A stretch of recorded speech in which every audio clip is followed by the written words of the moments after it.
বানাইছি যে আপনারা যে উমর নিয়ে ভিডিও বানালে আব্বা আব্বা বলেন এটা ঠিক না, সে কথা এইটা রিপ্লাই দিছি আমি, উমরের কোনো হেড দিই নাই। এই মানুষটা সারা জীবন শুধু কান্নাকাটি করেই গেল। সেই শুরুতে দেখছিলাম যে ইউটিউব চ্যানেল নিয়ে কান্নাকাটি করতে, এরপরে দেখলাম কয়েকদিন পরে কি একটা নাকি তার বাইক ছিল, বাইক নিয়ে কান্নাকাটি করতে, এরপরে মনে হয় আরেকবার দেখছিলাম কি যেন আছে তার টিকটক আইডি নাকি ব্যান হয়ে গেছিল। টিকটক আইডি যখন ব্যান হয় কষ্ট পায় কান্নাকাটি করতেছিল।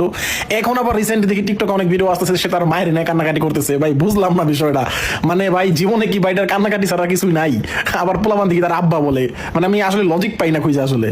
আচ্ছা ওমরের সাথে হাইট দা কন্ট্রোভার্সি করতে চাচ্ছ ভালো কথা, বাট এত সিম্পাথি নেওয়ার কি আছে ভাই? তুমি যদি একজন ম্যাচিউর মানুষের আনম্যাচিউরের মতো কথা বলো, এগুলো কি তোমার সাথে যায়? এক্সাদিগুল গেমার বাংলাদেশের নাকি সবচেয়ে বড় রোস্টার, এটা আমি বলি না, এটা সে নিজেই বলে। আচ্ছা ওমরের সাথে এক্সাদিগুল গেমারের কন্ট্রোভার্সি করার কারণটাই হচ্ছে একজন ট্রেডারের সাথে, আই মিন ওমরের একজন ফ্যান, সে হচ্ছে একটা ট্রেডার, সে টিকটকে গিয়ে মানুষকে ট্রেডিং শিখায়। আর রিসেন্টলি কিছুদিন আগে সে একটা ধরা খায় ট্রেডিং করতে গিয়ে, দেন এক্সাদিগুল তার পিছনে পড়ে যায়। এক্সাদিগুল যখন দেখলো ওমরে ওই ট্রেডারের ফ্রেন্ড, তখনই এক্সাদিগুল ওমরের পিছনে পড়ে যায়। রিমেম্বার আমি কখনোই শো অফ করি না। একটা রোলস রয়েছে বসে আছে, এটার প্রাইস কত জানেন? এই দেশে এটার প্রাইস হচ্ছে 6 কোটি টাকা। রিমেম্বার আমি কখনোই শো অফ করি না। এক্সাদিগুল নাকি শো অফ করে না, অথচ ওর ভিডিওগুলো যদি দেখেন টিকটকে গিয়ে, তার প্রত্যেকটা ভিডিও দেখলে মনে হয় শো অফ করতেছে, অথচ সে লাইভে এসে বারবার বলতেছে সে নাকি শো অফ করে না। বাট আজকের ভিডিও করার মেইন উদ্দেশ্য এটা না। লাইভে এসে এক্সাদিগুল বলছিল যে রোস্টিং কমিউনিটিটা নাকি সে নিজে বানাইছে, আই মিন কিভাবে রোস্ট করতে হয় সেটা নাকি এক্সাদিগুল নিজে শিখাইছে। বাহ ভাই খুব ভালো কথা। এখন কাহিনী যেটা হইছে, টিকটক ইউটিউবে দেখলাম নতুন নতুন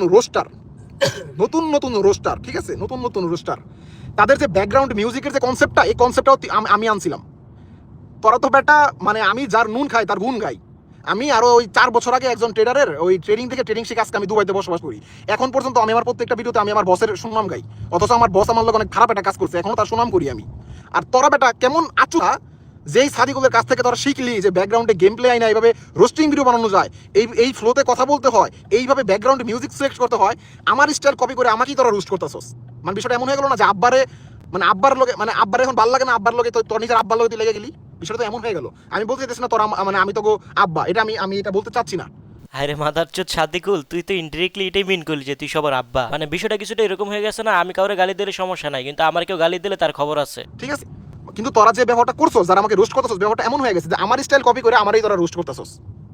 আচ্ছা এক্সাদিকুল বলছে যে তার স্টাইল কপি করে তারই নাকি আমরা রোস্ট করতেছি। আচ্ছা ভাই তুমি না একটা বড় রোস্টার, তাইলে তুমি যদি সবচেয়ে বড় রোস্টার হয়ে থাও, তাহলে তুমি কি রোস্টিং এর রুলস জানো না? তাইলে তুমি কেমন রোস্টার ভাই? রোস্টিং এর মানেই হচ্ছে কেউ ভুল করলে তার ভুলটা ধরিয়ে দেওয়া। তাই তুমি ভুল করছো, তোমাকে নিয়ে মানুষ রোস্ট করছে, তুমি রোস্টিং কমিউনিটির বাপ না কোন বাল, এটা দেখার তো টাইম নেই। এই যে লাইভে এসে তুমি পাবলিকরে যে বাংলা বুঝগুলা দিতেছো, পাবলিক কি আগের মতো বাচ্চা অডিয়েন্স আছে? এখন তারা অনেক ম্যাচিউর হইছে। আগের মতো যে পাবলিকরে বাংলা বুঝ দিয়ে বোকাচোদা বানাইতে ওই দিন আর এখন নাই। আর যেহেতু তুমি রোস্টিং কমিউনিটিতে আবার ব্যাক করতে চাচ্ছ, তাহলে তোমাকে ওয়েলকাম। আর হ্যাঁ, রোস্টিং ব্যাক করার আগে এগুলো আগে যাই না এসো, যে আগে যে তোমার বাচ্চা অডিয়েন্স গুলো আসছিল না, ওইগুলো এখন অনেক ম্যাচিউর হইছে, তোমার বাংলা বুঝার তারা খাইবো না। তো এইসব বিষয়গুলো মাথায় রেখে তারপরে ব্যাক করো। তো আল্লাহ হাফেজ।